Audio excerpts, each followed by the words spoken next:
That was the strongest critical question. Was she got within? She could see it across the field. The controversy about the ethical concerns over the Clinton Foundation. Do you think, hypothetically, some could think ethical concern? Do you think? Do you think you're corrupt? Tell me if you think you're corrupt. Do you think? I feel like you're being too tough on me right now. You need to calm down. Like, people have concerns over it. Look, I honestly don't know enough about it to say that, oh my God, she totally has given people shit for the donations she's gotten from that specifically. But Rachel at least is willing to bring up the possibility that gigantic sums of money can influence a person's actions.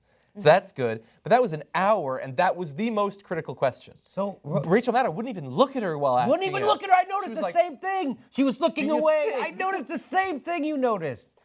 So that's Rachel Maddow. I don't know. We're gonna guess she makes roughly about $50,000 to $100,000 a week to do shit like that.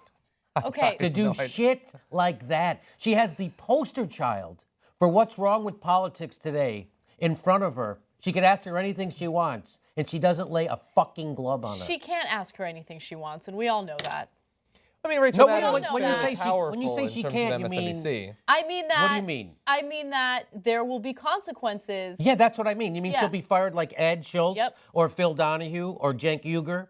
Somebody like that? You mean if she actually does journalism, she'll be fired. So she can't do journalism. That's right. So what she's going to do is another softball interview with Hillary so she gets the opportunity to do another softball interview with Hillary. That's right. Instead of having a one kick-ass piece of journalism that she could point to, look when I took down the Democratic frontrunner on her own bullshit policies, but she doesn't have that piece of tape because Rachel Maddow is not really doing a good job.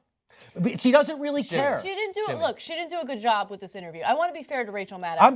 That was a shit job. That was a shit job. I agree with you on that. I'm not disagreeing with you on this interview with Hillary Clinton.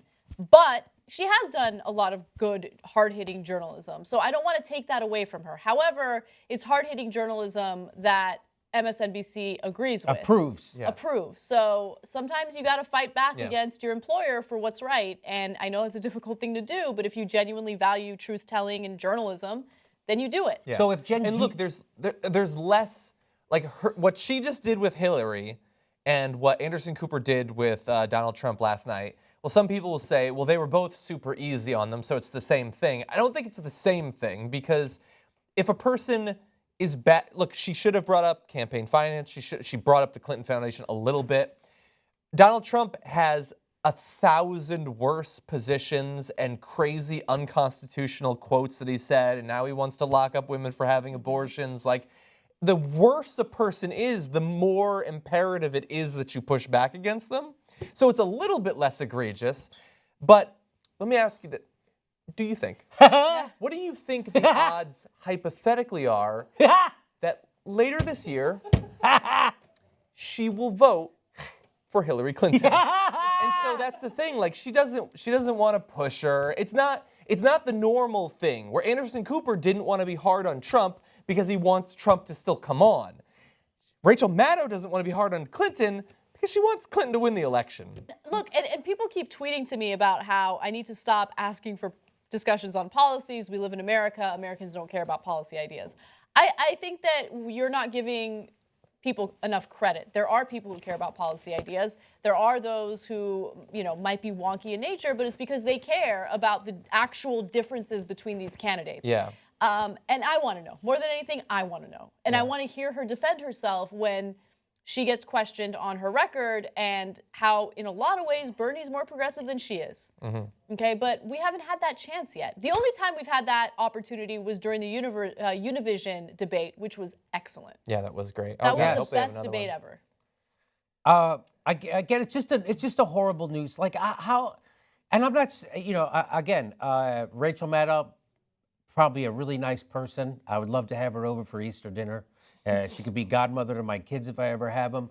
But she's falling down on the job right there. And that's just like you should be embarrassed. That's like if I was a comedian and I had the equivalent of that at a stand-up show, I would feel bad until I did another show. Yeah. I'd be like, ugh, I did shit. What the fuck was wrong with me? It was like my mind was someplace else. I didn't do anything. She probably tells herself that, look, I asked tough questions Once about before. Trump Yes. to her, which Yes. look, that's great. Do it to Trump. Not that Rachel Maddow will ever be allowed to talk to Trump because Trump would never do it, because she probably would be a little bit hard on him.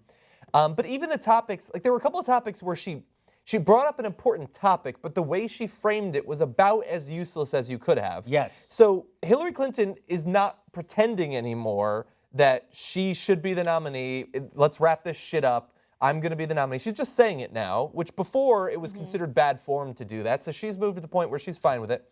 So they bring up the fact that the primary is still going on, and she literally said, like, wouldn't you like to move on to the general election? Wouldn't it be great if you didn't have to bother Yes. with this? The framing- That's one way you could frame it, I guess. Yeah. Wow. How about this? Wow. You had a huge advantage in the polls. You had the support of almost every elected politician that exists in this country. And yet, months into the campaign, you still can't lock it up. And there's a gigantic portion, about half of Democrats prefer Bernie over you. It's almost perfectly split. You have been talking as if you are owed the support of Bernie Sanders voters, were you to win eventually. How about this? What are you going to do to earn their support? That's not even a strong frame. That's a fucking neutral frame that I just gave you. Yeah. Hypothetically. Exactly. And you know, why is it that I could, at the drop of a hat, pick up that quote that she said about delegates, pledged delegates, and super? How come I can do like that? But Rachel Maddow, with all the resources of Comcast, NBC Universal, one of the biggest media conglomerates in the world, somehow she doesn't have the assistance. She can't hire somebody at $15 an hour to look up that information about what she had said previously when she ran in 2008. The only other time she ever ran for president, by the way, and she's only been elected to one goddamn office. Let's keep that in mind. Miss Electability has only been elected to one goddamn office, whereas Bernie Sanders can't stop getting elected. It's like an affliction with that guy. So anyway, and He's got a fever. I got 930 new subscribers to the Jimmy Dore YouTube channel today. It's a big day for me. Fucking love Jimmy. Do you feel like it's inconvenient that you have to wait to get to 1 million? Like, you're gonna obviously get there. Bernie's just dragging you down at this point. Do you feel like you're owed it? Anyway. Yes, I do feel like I am owed $1 million. Yeah. It's gonna happen, and then you go against Trump on YouTube.